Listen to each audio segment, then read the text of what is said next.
अति का जब टाइम होता है तब परमात्मा आता है अति का अंत करने के लिए।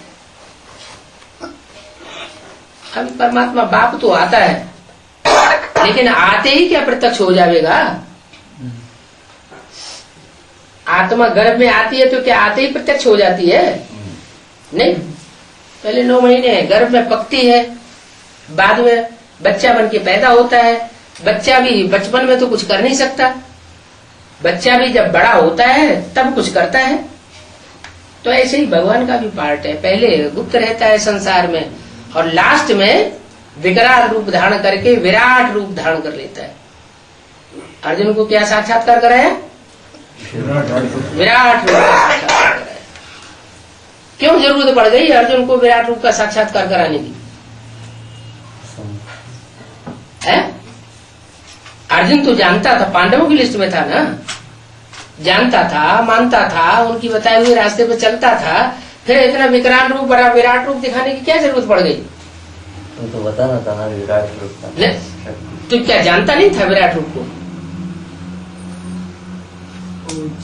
मित्र मानता था भगवान है?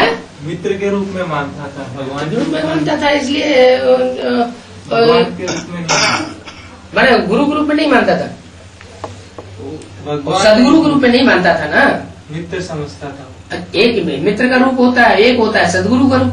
सदगुरु के रूप से सदगति मिलेगी या मित्र के रूप से सदगति मिलेगी? मित्र के रूप से तो सदगति नहीं मिल सकती। तो जो सदगुरु का रूप नहीं माना, इसका मतलब उन्होंने अंतिम स्वरूप परमात्मा का समझा ही नहीं कि हमारी गति सदगति किससे होनी। संपूर्ण निश्चय बुद्धि नहीं बना,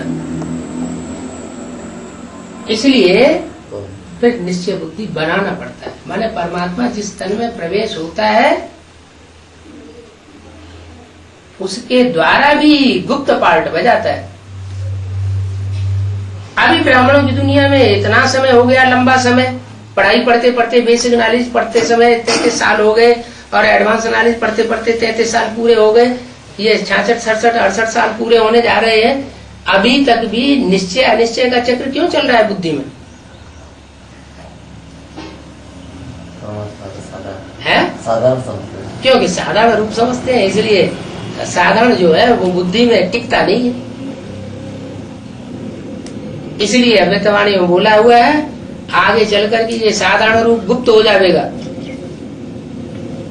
जो साधारण रूप देखते हैं वो साधारण रूप गुप्त हो जाएगा, विराट रूप में प्रत्यक्षता होगी। उस समय बच्चों को भी निश्चय बैठेगा।